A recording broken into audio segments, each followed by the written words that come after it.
En voyant un homme traîner de force une femme bourrée, Jack les arrêta pour s'assurer que tout se passait bien. Sans lui dénier le moindre intérêt, l'homme partit en le regardant bizarrement. Sa conscience ne le laissant pas tranquille, Jack décida d'aller dans la chambre du motel et vérifier si cet homme n'abusait pas cette pauvre femme toute frêle.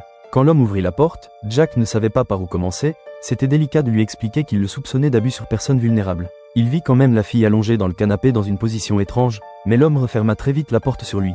Jack, altruiste par nature, ne voulut pas en rester là, et interrompit un policier qui était en pause clope. Il expliqua qu'il avait vu quelque chose d'étrange et qu'il fallait intervenir avant que la fille ne subisse des dégâts physiques et psychologiques. Mais le policier, regardant sa montre, il ne voulait pas déranger les gens à 3 heures du matin. Désespéré, Jack appela un serrurier, prétextant qu'il avait oublié ses clés afin de forcer la serrure de la chambre du motel.